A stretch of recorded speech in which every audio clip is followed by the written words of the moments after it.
Yo, it's day 63. I'm recording this really late at night. It's been a very long day. I got some privacy matters that requires me to travel through car, but for more than by roughly 5 to 6 hours just traveling on car.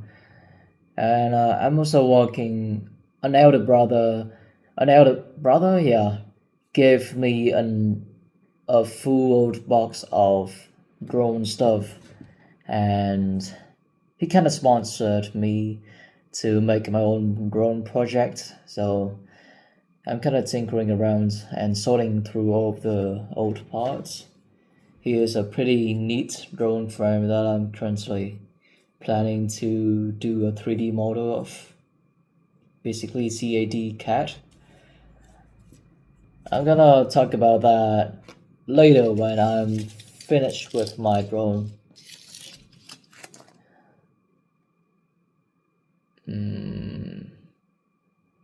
Well, I'm gonna try to summarize the book The Guide to the Good Life of William B. Irvine for the ninth time, I believe. Ninth or eighth. Ninth time. Eighth. Ninth time, I believe. It's basically a book about Stoicism. I'm gonna try to be as concise as possible because I only have around less than 5.5 minutes in this video. Firstly, the book The Guide to the Good Life. Its theme is revolved around Stoicism.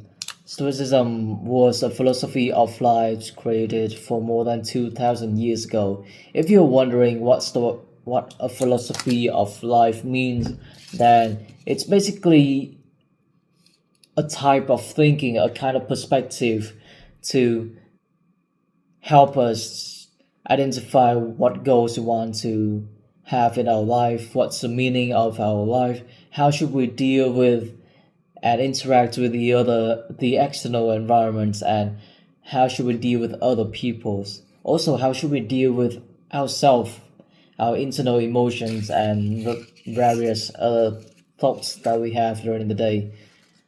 That's all considered inside the range of philosophy of life, and it helps dealing with that. So Stoicism was created for more than 2,000 years ago, before even the Roman Empire. Its primary goal is to help us to live a better life, as the name of the book say, The Guide to the Good Life. It's to reduce the amounts of negativity that we would get from our negative emotions, such as angriness, nervousness, grief, anxiety, and how to deal with various challenges in our life with a calm and tranquil mind. Because of course we're only able to deal with difficult circumstances effectively when we are in a calm mind, the most effectively, in comparison to when we are angry or nervous and when we experience various other emotions that distract us from our reasoning ability. Stoicism was used and learned by lots of was used and was used by lots of famous figures in the past, and the community about Stoicism in Reddit, I think it was still hundreds thousands of people that are interested or practice Stoicism. I myself aren't a fully practitioner of Stoicism, but I'm partially there because I learned and incorporate lots of principle from Stoicism into my daily life. A few famous figures that that that adopts Stoicism as their philosophy of life is Marcus Aurelius, one of the greatest emperor in the Roman Empire. Leonardo da Vinci, surprise. Descartes, really good figure in math, and other figures. If there are many other famous figures about that. An evidence that Stoicism work is that it still persists until nowadays without the need of having architectures going through the scripted, really old scriptures. Although it has been less popular than in the past, the book is not concise enough. The book in the book contains 5 main techniques, and the middle of the book is all about how to deal with different kind of negative emotions and different challenges. And the last of the book is to say if Stoicism is still relevant and is it still useful to the modern day for human.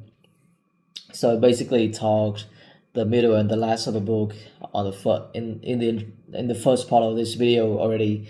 So I'm just gonna explain. I haven't related my experience to Stoicism. Damn.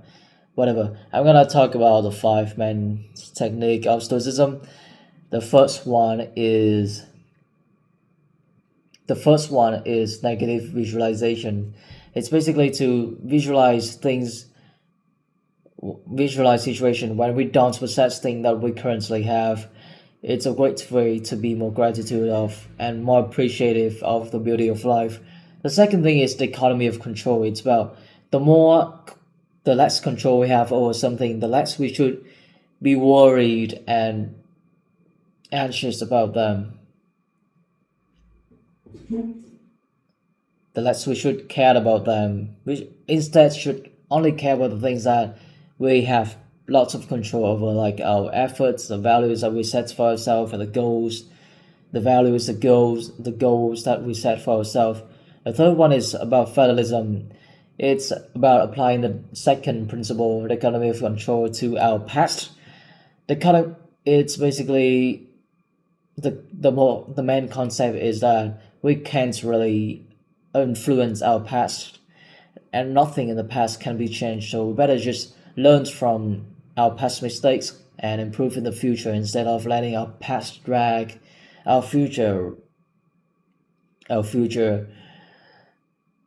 The fourth one is self-denial. It's mostly about building mostly about helping us with our discipline. Is to sometime when we have the opportunity to go through some sort of pleasure, we should abstain from that. And when we should strive for some healthy discomforts in our day, like going to the gym or learn something new, become active. It's pretty similar to the comfort zone concept. And it does help a lot with people. That's too long.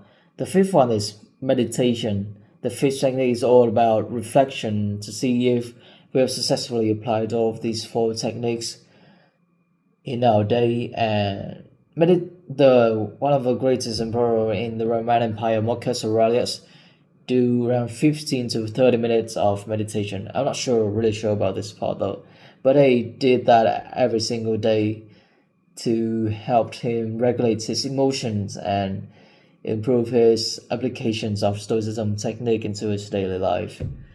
As for the last part, I did plan to say this first in the video though. Stoicism has helped me greatly as I've become I've become calmer and more peaceful ever since I applied Stoicism techniques to my daily life. Not only my approach to external environments and how to deal with other people have changed. The way that I deal with my own thoughts has changed too. I experience less internal conflict, and I don't really feel that regretful about the mistakes that I make in the past anymore. That's it for day 63. That's too much, and I still did a bad job at being concise. Uh, Thank you for listening. If you ever come to the end of this, thank you for listening. If you ever come to the end of this video, I do notice that my pronunciation in this video are sucked. Yeah, that's it. I'm too tired right now.